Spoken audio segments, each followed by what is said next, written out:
The number one selling product of its kind with over 20 years of research and innovation. Botox Cosmetic, out of botulinum toxin A, is a prescription medicine used to temporarily make moderate to severe frown lines, crow's feet, and forehead lines look better in adults. Effects of Botox Cosmetic may spread hours to weeks after injection, causing serious symptoms. Alert your doctor right away as difficulty swallowing, speaking, breathing, eye problems, or muscle weakness may be a sign of a life-threatening condition. Patients with these conditions before injection are at highest risk. Don't receive Botox Cosmetic if you have a skin infection. Side effects may include allergic reactions, injection site pain, headache, eyebrow and eyelid drooping, and eyelid swelling. Allergic reactions can include rash, welts, asthma symptoms, and dizziness. Tell your doctor about medical history, muscle or nerve conditions including ALS or Lou Gehrig's disease, myasthenia gravis, or Lambert-Eaton syndrome, and medications, including botulinum toxins, as these may increase the risk of serious side effects. For full safety information, visit BotoxCosmetic.com or call 877-351-0300. See for yourself at BotoxCosmetic.com.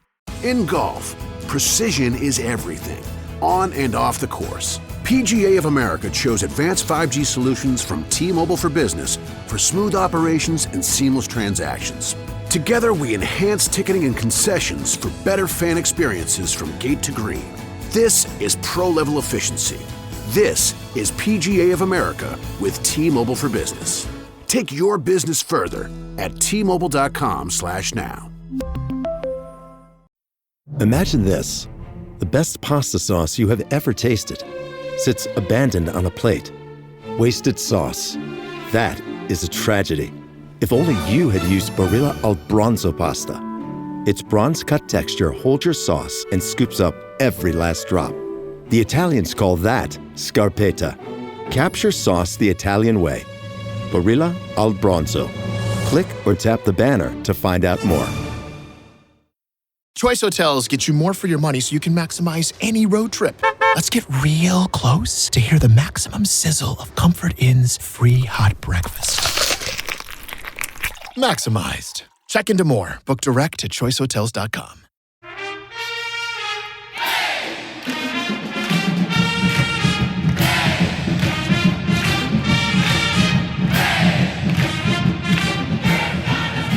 All right, Duke fans, draft night, and the DVR podcast is here for you, episode 736.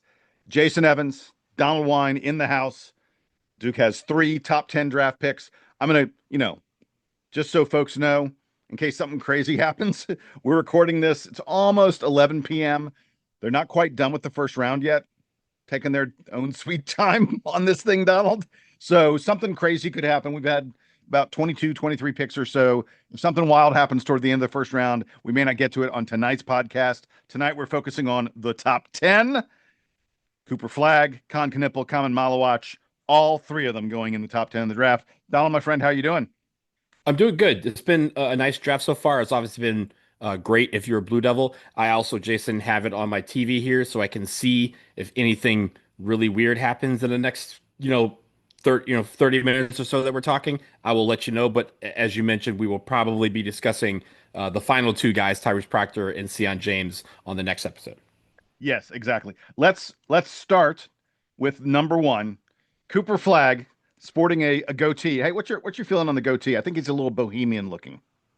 I don't care about the goatee. We'll talk about the fits later. I have more thoughts on the fits, but it is summertime. He will learn. He's going to Dallas. First of all, Dallas getting 2 generational talents in as the number 1 pick in both the WNBA and the NBA draft in the span of a few months. Like, it's good to be a Dallas fan. At least the future's bright down there. But he will learn about dry heat and the myth that dry heat is better than humid heat that I'm getting here in DC and you're getting in Atlanta. 110 is still hot. He's going to shave that goatee as soon as he gets there. So just a couple thoughts on Cooper going number 1 to the Mavericks. I thought it was a very touching moment with his mom right afterwards. He immediately looked to Kelly, and you could tell there was emotion there.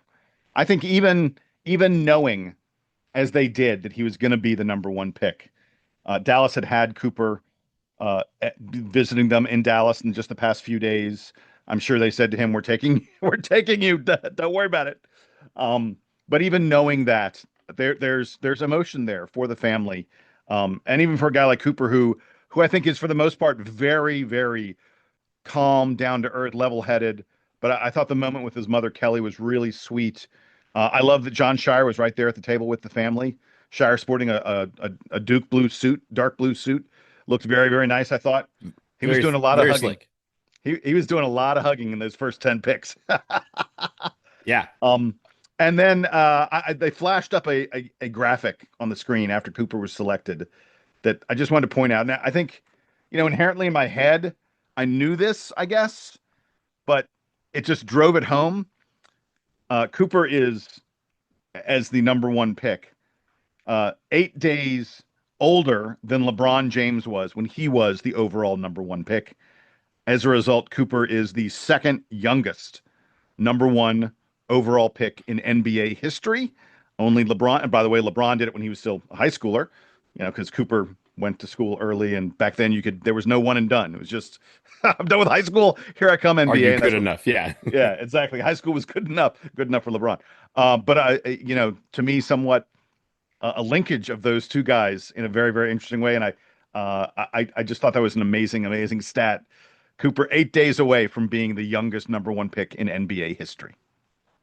I mean, look, first of all, he's the fifth number one pick that is a Blue Devil. That's the most by any school. I believe, Jason, it's in the modern era, since 1970, or I don't know if it's Yeah, they overall. referred to it as the modern draft era. I'm not sure when the modern draft era begins, but I part think of it's it, like I think, it's like the late 70s, early 80s, I think, is when they really started. yeah, and part of that is because for a long time the NBA had territorial picks. Like it was very weird how the NBA, they didn't do the draft as open as it's been in the past 45 plus years.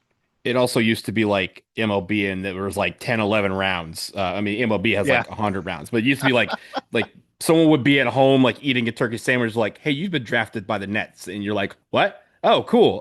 Let me go talk to him." So there was that aspect. But yes, 5 picks, 5 number 1 picks is incredible. But also, Jason, you mentioned the touching moment that he had with his mom. I think even I would say equal to that is the euphoria that I don't know if you heard it. Newport, Maine was on one. They were Oh, lit. wow. To have the watch party there, and again to have that connection with the town that's so small in a state that is largely overlooked. It's a beautiful state if you've ever been to Maine, and Newport, to have their heralded son be drafted number one and going to Dallas. There's going to be at least 3,000 new Dallas fans in the state of Maine tonight because of the fact that he is there. I also checked, we're going to talk about Fitz later, but one thing that is for sure, he will be wearing his high school number 32, with the Dallas Mavericks. He obviously couldn't wear it at Duke because it's hanging in the rafters, but he gets to reclaim that. And Jason, it's going to be a theme here. He joins 2 other Dukies. We've talked about it in Kyrie Irving and Derek Lively, to form at least 3 of the best 4 players on their roster right now are Blue Devils, which I think is great. Yeah, exactly. All right, let's move on. Kon Kneuppel goes number 4. Remember, we had an over-under of 5, and both of us said he'd go under that. And Kon, in fact, did go under that at the number 4 pick to the Charlotte Hornets. I saw one of the best Duke fans out there on social media, J-Man, is a huge Charlotte Hornets fan. He just was going crazy when Kon was picked. Kon is from Wisconsin. That will always be his home.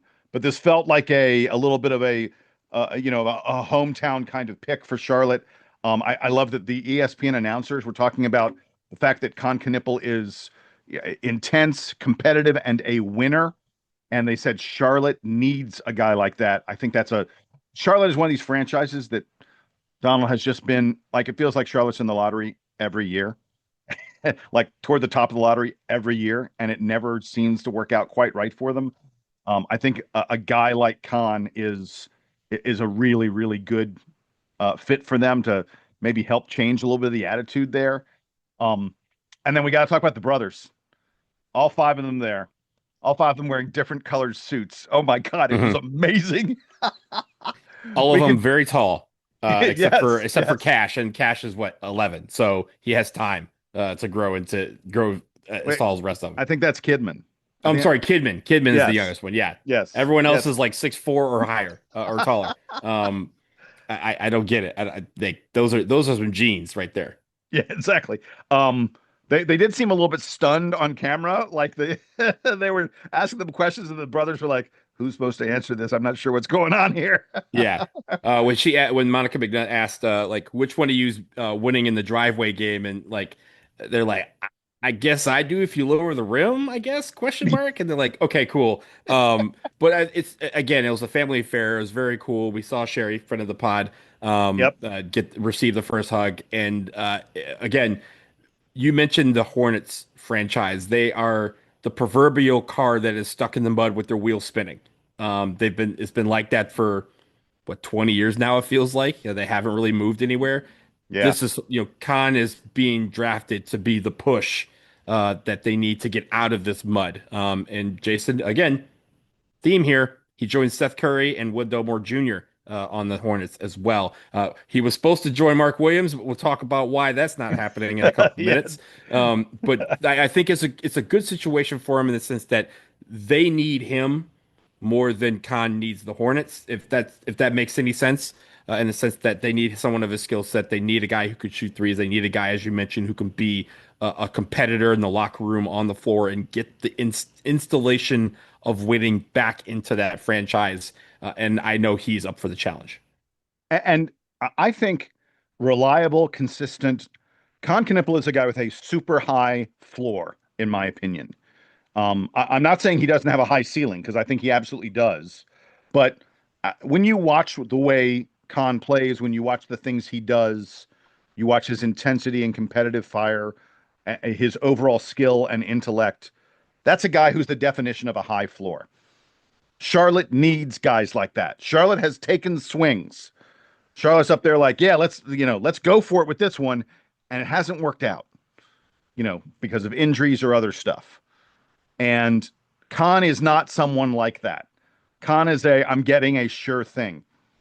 Now, I don't know that you're going, okay, Kon is going to be a future I don't know that Kon's going to be a future all-star, but I know that Kon is going to be a solid starter who a team's going to say, we can rely on this guy to do positive things for our team in every single game. And that's a really valuable thing for a franchise like Charlotte. And funny enough, he's going to be a guy that teams forget about because LaMelo Ball is there. LaMelo Ball is the borderline all-star, the talisman, the talent, the flashy player who can make things happen, who's on always the hurt. scoreboard. And he's hurt, right? But like again, you have that guy that when Charlotte comes to town, they're not going to be saying Kon Kneuppel's coming to town. To start, they're going to say LaMelo Ball is here if he's playing. Right. And so it's a way for LaMelo Ball to have a guy that when everyone's doubling him or tripling down to him when he rushes the lane, he can kick out to a wide open Kon Kneuppel for three. Kon always is going to be in the right spot. And if he's not in the right spot, as we saw all last year, he can get to that spot. Even if it doesn't feel like athletically he will make it, he is going to find a way to get to a spot and make his shots, and he's unflappable both on offense and defense. I think that's what Charlotte needs. The other thing the last thing I have on Kon is there were two things I learned that ESPN talked about that I wasn't aware of about him, and maybe you'll tell me that you knew about this. But the first one was they said that Kon says he watches a lot of tape of Jimmy Butler and Klay Thompson. Man, great role models for him. Now I think Kon's going to be, and already is, a better shooter than Jimmy Butler. Jimmy Butler's not a incredibly dynamic outside shooter, but man, Klay Thompson, what a beautiful comp for Kon Kneuppel. And you can totally see why Kon would go, that's the kind of player I want to model my game after. And then the other thing I heard that I had not heard before was Cooper Flagg apparently told ESPN that Kon was the hardest player to play against in practice. Hardest player to guard him. Cooper apparently talked to ESPN about some tough battles in practice against Kon Kneuppel. I thought that was a fascinating little tidbit that I just didn't know about him. I think, or if memory serves, Cooper has said that on some podcasts, whether it's the Brotherhood or something earlier in the season, like during the playoffs, during the NCAA tournament, he had mentioned because they were asking about the dynamic between those two and how close they are. I think also it ties into the fact that you say he watched tape on Jimmy Butler. He's not watching Jimmy Butler for a shot. He's watching Jimmy Butler because Jimmy Butler is one of the most competitive people in the NBA. And, Hell yeah. And he's the type of, he has that Michael Jordan type of instinct of like, I don't care who you put next to me, we're going to win. And if we don't win, I'm going to be pissed off about it. That is what Kon brings to the table. And again, Klay Thompson, Klay Thompson is, if you say that he's a top 10 shooter of all time, you're probably lying to yourself because he's probably closer to top 5 shooter all time. Yep, And if you're going to exactly. be on that level, then we're talking about some all time shooting here. And I know Kon wants to get to that level. All right, let's move on to the other Dookie that went in the top 10. That's Khaman Maluach, who goes number 10 to Houston. That pick then gets traded to Phoenix. Let's deal with the trade in a second. But I want to start with this about Man. Raw emotion. He couldn't even get out of his seat for a couple moments. The tears were streaming down his face like he had a tissue. He was trying to, wipe away the tears. It didn't matter. They just kept on coming. Such a huge moment for him. I think that we forget sometimes, you just go, oh, from South Sudan, grew up in Uganda, played, in the NBA Africa Academy. I think you forget about the poverty, the war, the hardship that someone like Man faced for the vast majority of his life. And to suddenly realize I'm going to be in the NBA, I'm going to be making, I haven't looked at the numbers, it's probably like $7 or $8 million a year, absurd amounts of money that I'll be able to do incredible things for myself, my family, my community, because Man's one of those guys who cares about that kind of thing. He's always been very close to, and he knows Luol Deng, and Luol Deng has, after making hundreds of millions in the NBA, has put so much of it back into Africa and to the African community. Man talked about, as he fought back the tears, he talked about feeling like he represents the entire continent of Africa. 19-year-old kid, like putting that on his shoulders. It really was beautiful to see everything that Man felt in that moment. God, if you don't root for, how can you not root for a kid like that, who also, by the way, is going to be such a positive force in the locker room?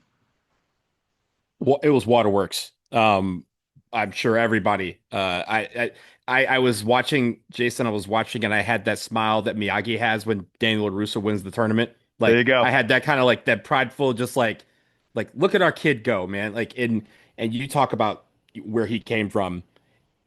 People said they come from the gutter, dig 20 feet deeper.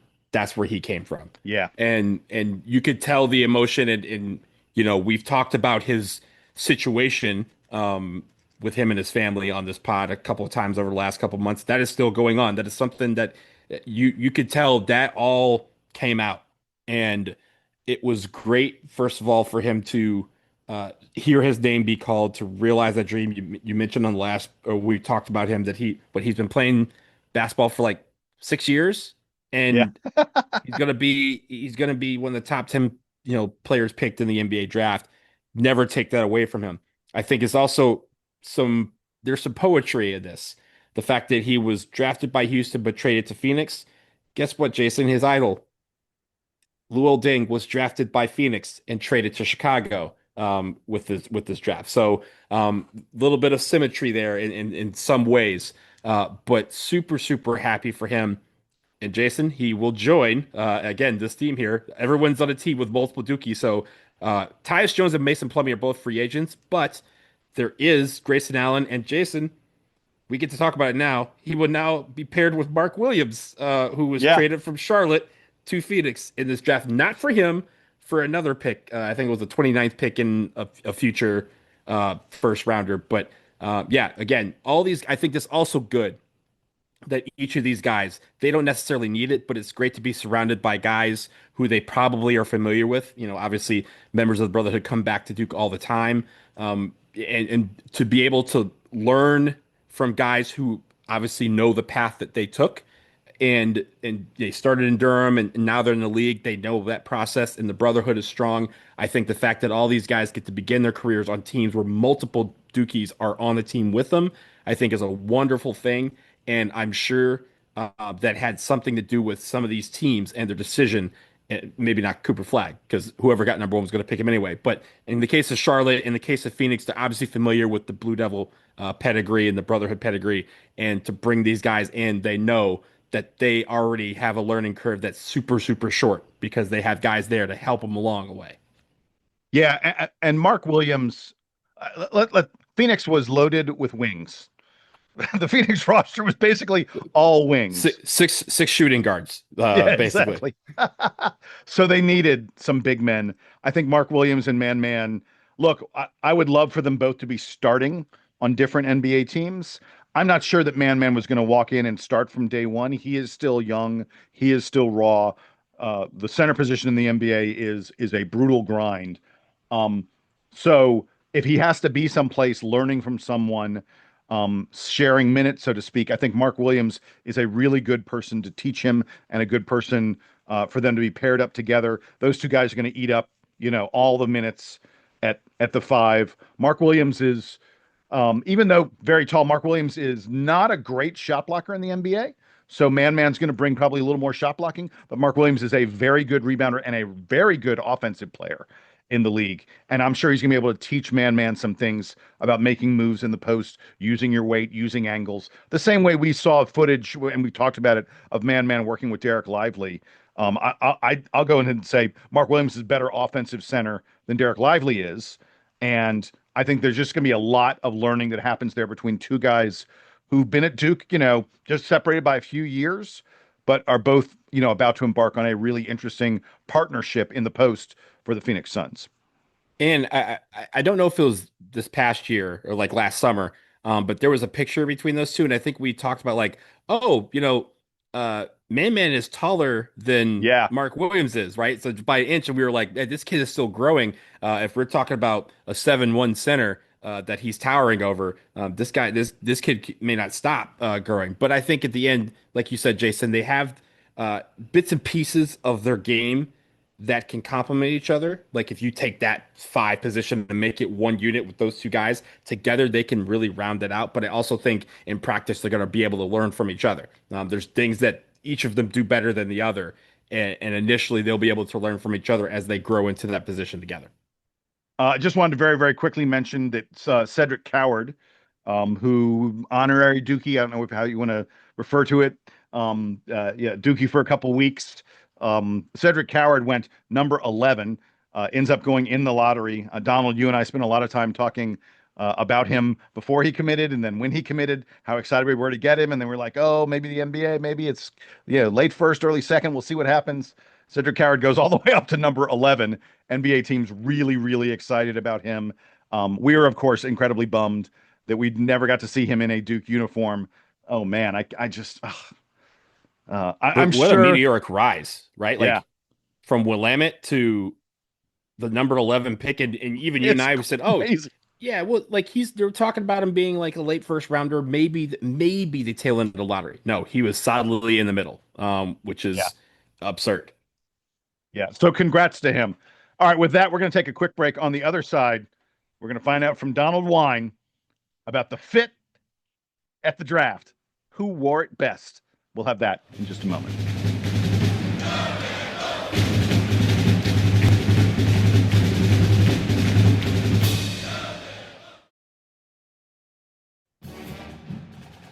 All right, summer is here. More sun, more light, more time to do all the things that make summer so special. And the number one thing that you don't want to be doing all summer, spending hours cooking inside. That is where Factor comes in. That's right, Jason.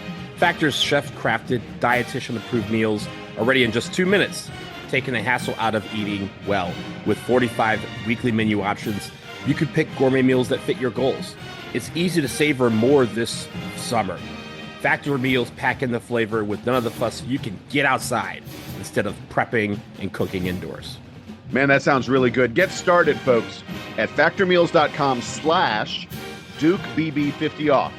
Use the code DukeBB50off to get 50% off plus free shipping on your first box. That code again, DukeBB50off at factormeals.com/DukeBB50off for 50% off plus free shipping.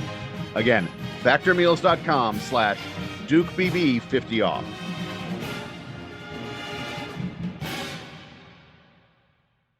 The The Disney Plus Hulu Max bundle. It's the ultimate bundle for an unbelievable price. Plans starting at $16.99 a month. Get it and watch Marvel Television's Ironheart on Disney Plus. I want to build something iconic. A new season of The Bear on Hulu. We can make people happy. And The Epic, a Minecraft movie on Max. Anything you can imagine is possible. The Disney Plus Hulu Max bundle. Plans starting at $16.99 a month. All these and more streaming soon. Terms apply. Visit Disney Plus Hulu Max Bundle.com for details. This episode is brought to you by LifeLock. Between two-factor authentication, strong passwords, and a VPN, you try to be in control of how your info is protected. But many other places also have it, and they might not be as careful. That's why LifeLock monitors hundreds of millions of data points a second for threats. If your identity is stolen, they'll fix it, guaranteed, or your money back. Save up to 40% your first year. Visit lifelock.com/podcast for 40% off. Terms apply. This episode is brought to you by Progressive Commercial Insurance. Business owners, meet Progressive Insurance.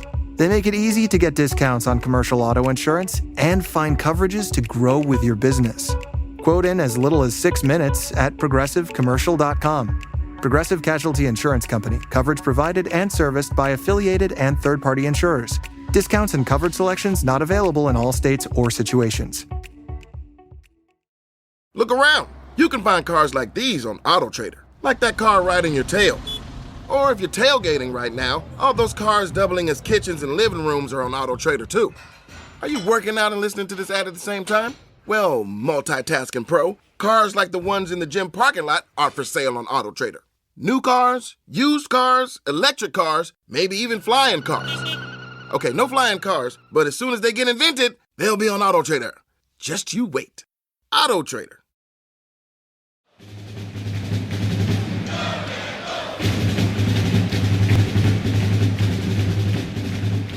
All right, we're back from the break, Donald. One of the best parts of the NBA draft is what everybody wears. I got to tell you really quickly, I felt like this was a pretty tame group of guys, other than Jeremiah Fears of Oklahoma, wearing a full on Oklahoma suit. That thing was very maroon. Very sooner of him. That was yeah. Other than that, I saw a lot of black, very classy looking stuff. There were a lot of sequins. There were a lot of stuff sort of sewn into the black. There were patterns and things. I mean, guys wanted to look unusual without being garish. And I really liked it. I thought this was a very well-styled draft class. What do you think? I mean, the theme of the night was simplicity. All these guys had very simple suits. I mean, most of them didn't really have a tie. Some of them had a tie. You mentioned even John Shire had a very nice, just blue suit on. Also, shout out Rachel Baker, because of course John Shire can't be at every table, so Rachel Baker was sitting with Maluach's family. So that was pretty cool to have her involved in this. I don't know if there was anybody from Duke that was at Kon Kneuppel's table, but also Kon has 17 people in his family. It was full of brothers. It's full of brothers. All the brothers showed and up. Parents and uncles, and I mean, remember, Kon's uncles were like that is the most basketball family there is out there. Yeah, there was a lot of Knippels running around there, so probably no Dukies needed to be representing their table, but also his table I think was right next to Cooper Flagg's table, so it was very easy for him to say hi to John on the way up. But I from our guys, I thought again very simple suits. I think honestly, Jason, the most outlandish suits were worn by Dylan Harper and Ace Bailey it was a black suit that had the red interior. I think it was Dylan Harper's suit that had some pictures lined up on the inside lining of it. And again, it was more that you had to Ace Bailey had a bunch of stuff on it. Like some guys had sequins. Ace Bailey had objects on his suit, on the suit they were sewn in, but like you said, they were sewn in. But if you looked at it, at a glance, you're like, nice black suit. You had to really focus to figure out what it was that was going down the side. But honestly, I think it was, again, decent. Nobody really stepped outside of the box. Shout out to the guy from China who showed up in a beige suit and sat in the stands to wait and was one of the surprises of the first round to hear his name called. Yeah. Came down out. I love that. That is the best part of the draft. It was. I bet he was told that he was going to be taken then. Yeah, he's probably told he was going to be taken somewhere, right? But you still never know. I think the real thing though is the best part of the draft is when some dude's like, "Oh, they didn't invite me. That's cool. I'm just gonna pull up anyway." And they hear their name called, and they allow them to come down and get the hat and shake the commissioner's hand. And it's like the first time that happened, Jason, like 20 years ago. I forgot who it was, but it was some guy like the second round who just again used all his money to get to the draft and was like, "If I get drafted, I get drafted. If not." And he gets drafted, and he just like beelines down there. He's like shaking hands with he's hugging as many people as possible. That's what the draft is all about. These guys are clearly realizing a dream here, and for them to be able to even pay their own way to get there and realize that dream is terrific. Yeah, really, really beautiful. All right, we're gonna have another episode. We hope, after the second round happens. I'm looking at it right now. The first round's almost done, and we're at we 20. We're We're 28 now, so we're Yeah. still a couple picks shy. I don't think we'll get to 30 before we finish up. But if for some reason we have a Tyrese Proctor or Sion James on there, I will let you know. We will extend by another half hour. Exactly. But we have one other thing we want to cover really quickly here. It feels like Duke's non-conference schedule is pretty much set in stone at this point. We got an announcement of the Brotherhood Run, a multi-team event that Duke is hosting that will feature Niagara and Howard. Niagara, of course, coached by Greg Paulus. Howard, coached by Kenny Blakeney. And in doing that, Duke is reuniting three former captains of the team, John Shire, Greg Paulus, Kenny Blakeney, all three of whom were captains under Coach K. And now they all three get to come back and play against each other over the course of one weekend. Donald, this is just, it's so exciting. It's going to be so much fun. Look, Niagara and Howard, I don't expect to be super competitive with Duke, but bringing a couple legends, a couple guys that we just so beloved, bringing them back to Cameron to play basketball against Duke. I am so in favor of this. It's going to be a lot of fun.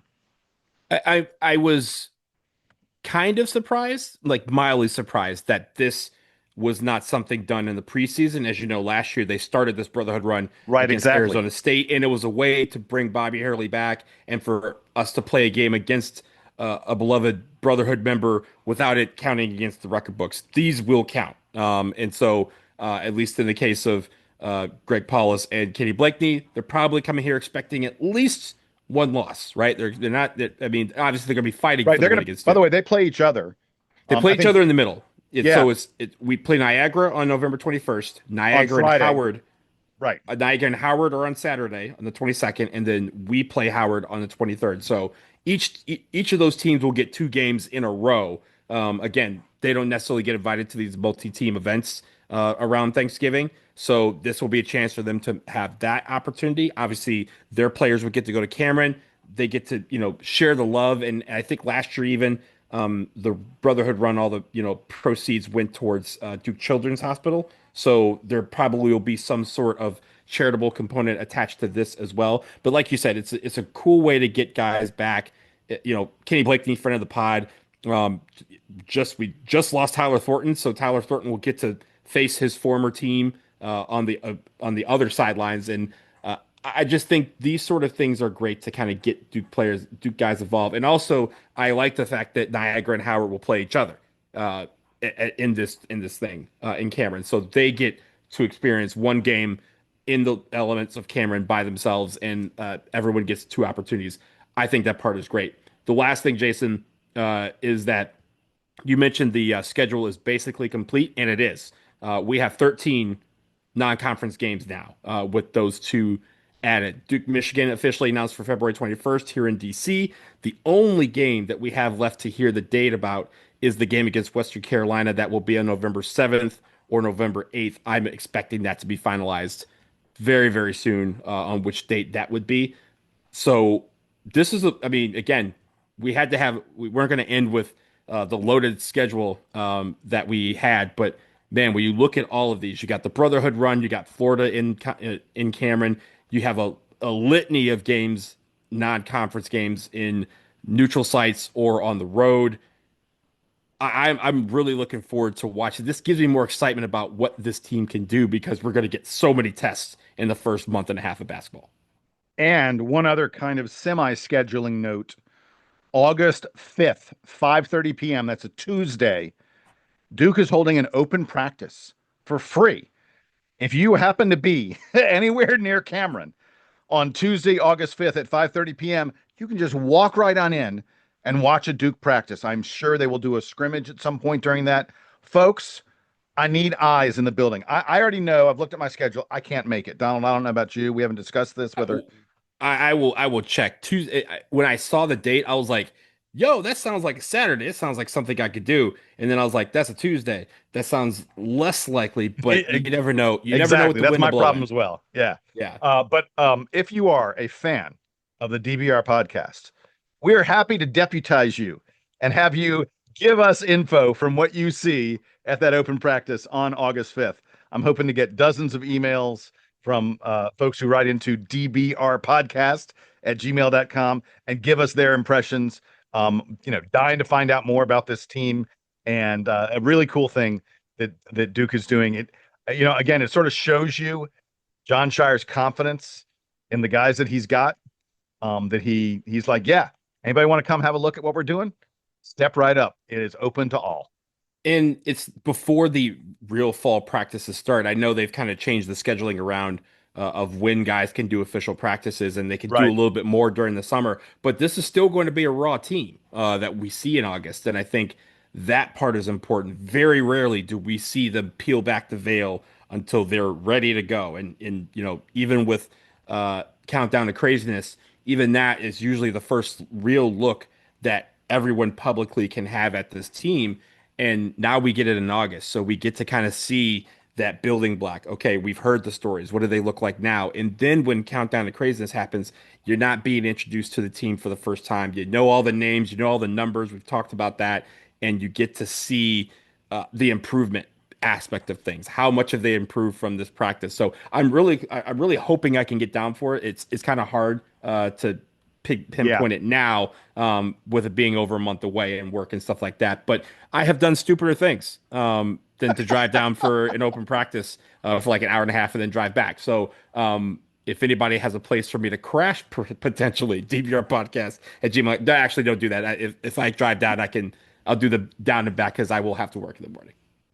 Dude, you're gonna have so many people writing to you and saying, "Stay on my couch." You're welcome to my couch. I have to get back to this desk that I record from right now. So that won't change in August, I don't think. So we'll see. All right. With that, we wrap it up here on the latest edition of the DVR podcast. Check your feed.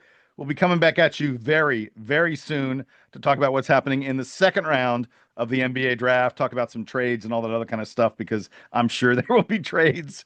The NBA draft, this time of year, NBA silly season, it's always fun. It is just wild stuff. My Atlanta Hawks have made a couple moves lately that suddenly have me hopeful. What are they doing? And the Pistons haven't done anything yet, but they are literally been rumored to acquire everybody in the NBA, short of now Kevin Durant, who is on his way to Houston. So shout out to you Houston fans. But yeah, like everyone else, they're like, yeah, the Pistons could be a nice destination. And that really scares me because that's something that we haven't had to deal with in a long time. I don't know if we're ready for this, but we're going to try. All right. With that, we're wrapping it up here on the latest edition of the DBR podcast. He's Donald. I'm Jason. Cooper, Kon, Man, our NBA draftees. And here's the Duke band playing us out and taking us home.